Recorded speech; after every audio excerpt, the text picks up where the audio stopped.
Bhojpuri industry आने वाले कुछ सालों में रक्त भूमि बन जाएगी। अब हम ऐसा क्यों कह रहे हैं ये हम आपको आगे की वीडियो में समझाएंगे, लेकिन उससे पहले हम आपको बता दें कि भोजपुरी में काम करने वालों के लिए अभी इंडस्ट्री बिल्कुल भी सेफ नहीं है, क्योंकि 6 महीने पहले ही भोजपुरी अभिनेत्री आकांक्षा दुबे की संदिग्ध मौत हो गई और आज तक उनके मौत के पीछे का कारण किसी को पता नहीं चल पाया और ना ही इस घटना की ओर अब किसी का ध्यान है। और 6 महीने बाद ही आज 2 महीने पहले खेसारी के यूट्यूबर को पवन सिंह के करीबी ने अगवा करवा लिया, जबरदस्ती बंधक बनाकर होटल में रखा, जबरदस्ती दारू पिलाई, साथ ही नंगा करके उठक बैठक कराया और ये कहकर वीडियो भी बनाया कि अगर तुमने ये बात किसी को बताई तो तुम्हारी ये वीडियो वायरल कर दी जाएगी। इतना ही नहीं, बाद में उस वीडियो को वायरल भी कर दिया गया सिर्फ इसलिए क्योंकि महेश पांडे ने एक वीडियो बनाकर सोशल मीडिया पर उस दिन वाले घटना की सच्चाई बता दी थी कि कैसे विशाल सिंह अपने साथ कुछ गुंडा लेकर पवन सिंह की तारीफ करवाने आए थे, लेकिन महेश पांडे को इस बात का अंदाजा भी नहीं था कि अगर वो पवन सिंह और पवन के करीबियों के खिलाफ इतना कुछ बोलने की हिम्मत करेंगे तो उनको मरने पर मजबूर कर दिया जाएगा,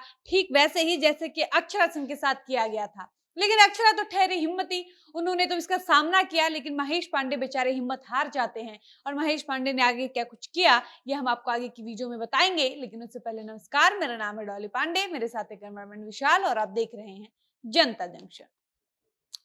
पवन सिंह के करीबियों के प्रताड़ना से खेसारी के करीबी यूट्यूबर महेश पांडे इतना परेशान हो जाते हैं कि वो आत्महत्या करने पर मजबूर हो जाते हैं। बताया जाता है कि आत्महत्या के प्रयास में महेश पांडे कुछ जहरीली दवा खा लेते हैं, जिसके बाद उनको अस्पताल में भर्ती कराया जाता है और अस्पताल में 15 दिन एडमिट रहने के बाद वो जब बाहर आते हैं तब पवन के करीबियों द्वारा ये बताया जाता है कि महेश पांडे को कुछ हुआ नहीं था, वो तो जानबूझकर नाटक कर रहे थे ताकि महेश पांडे को लोगों का सहानुभूति मिल सके। अब महेश पांडे झूठ मूठ का जहर खाने का नाटक कर रहे थे या सच में उन्होंने आत्महत्या का प्रयास किया था, सुसाइड अटेम्प्ट किया था, ये तो महेश पांडे ही जानते होंगे। लेकिन महेश पांडे के साथ जो भी हुआ वो नैतिक रूप से अगर देखा जाए तो बिल्कुल गलत था। वैसे में किसी को भी किसी का भी मजाक नहीं उड़ाना चाहिए था, क्योंकि अगर आप किसी के दुख में सहानुभूति नहीं जता सकते हैं तो आपको किसी के तकलीफ का उपहास उड़ाने का भी कोई अधिकार नहीं है। सेम यही हुआ था अक्षरा सिंह के वक्त। जिस वक्त में लोगों को अक्षरा सिंह का साथ देना चाहिए था, उस वक्त में लोगों ने बिना जाने समझे पवन सिंह का साथ दिया था, सिर्फ इसलिए क्योंकि पवन सिंह एक जाने माने कलाकार हैं और इंडस्ट्री वैसे भी पुरुष प्रधान इंडस्ट्री है, यहाँ गलती मर्दों की होती है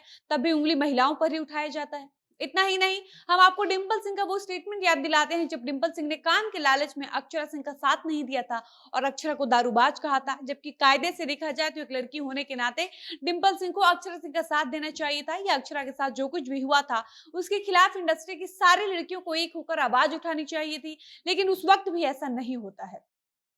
पवन को गलत ठहराने के बजाय लोग अक्षरा सिंह पर उंगली उठाते हैं और अक्षरा को ही दोषी ठहराते हैं और अक्षरा की गलती बताते हैं। और ये सब याद दिलाना इसलिए भी जरूरी है क्योंकि आज जब ग्लोबल म्यूजिक जंक्शन जैसे बड़ी कंपनी के मालिक राजकुमार सिंह को किडनैप कर लिया गया है तो कुछ किडनैपर के खिलाफ बोलने के बजाय कुछ लोग इस बात पर खुशी मना रहे हैं। मतलब भोजपुरी में काम करने वाले लोग एक दूसरे के प्रति इतने संवेदनहीन हो चुके हैं, यहाँ किसी के साथ कुछ भी गलत होता है तो किसी को कोई खास फर्क नहीं पड़ता है, सिर्फ एक फॉर्मेलिटी निभाई जाती है, बल्कि उल्टा उल्टा वो ऐसी घटनाओं से खुश होता है। इस इंडस्ट्री में काम करने वालों के बीच आपस में इतना कॉम्पिटिशन, इतना जलन है कि उनको इस बात से कोई मतलब नहीं है कि भोजपुरी इंडस्ट्री में आए दिन ऐसी घटनाएं क्यों घट रही हैं। ये कोई नहीं जानना चाहता है कि आखिर भोजपुरी इंडस्ट्री को किसकी नजर लग गई है, क्यों ये इंडस्ट्री इतनी असुरक्षित होती जा रही है, कैसे किसी को कोई कहीं से भी उठा ले रहा है, कैसे किसी के ऑफिस में जाकर कोई अगवा कर ले रहा है। ऐसे सवालों का जवाब किसी को नहीं चाहिए, बल्कि कुछ लोगों को इस बात से खूब मजा आ रहा है कि राजकुमार ने एक वक्त में खेसारी को परेशान किया था तो उसी का वो फल भुगत रहे हैं। राजकुमार के किडनैपिंग की खबर सुनकर खेसारी के फैंस तो सबसे ज्यादा खुश हैं, लेकिन उनको ये नहीं पता है कि इसी खेसारी के ऊपर एक कार्यक्रम के दौरान पत्थर चलाया गया था। इतना ही नहीं, पवन सिंह भी इन चीजों से नहीं बच पाए हैं, उनके ऊपर भी भीड़ से एक बार पत्थर चलाया गया है। जो पत्थर पवन के गाल के पास, कान के पास आकर लगी थी, वो तो किस्मत अच्छा था कि पवन खेसारी को कुछ नहीं हुआ, ये दोनों सुरक्षित बच गए। जब पवन को पत्थर चलाया गया था उस वक्त खेसारी को खूब मजा आया था, और जबकि खेसारी एक सह कलाकार होने के नाते खेसारी को ये चीज बुरी लगनी चाहिए थी, लेकिन उस वक्त खेसारी तो पवन का मजाक उड़ाते हैं। और जब सेम यही घटना खेसारी के साथ होती है तो खेसारी की बुद्धि खुल जाती है, और यही भोजपुरी इंडस्ट्री की दिक्कत है। यहाँ पिछले 1 साल में जो कुछ भी हुआ है वो सब देखकर लग रहा है कि आने वाले दिनों में ये भोजपुरी इंडस्ट्री रक्त भूमि बन जाएगी। बाकी आपको क्या लगता है आप अपने कमेंट बॉक्स में बताइएगा। फिलहाल इस वीडियो को यहीं पर समाप्त करते हैं, मिलते हैं नए वीडियो में। धन्यवाद।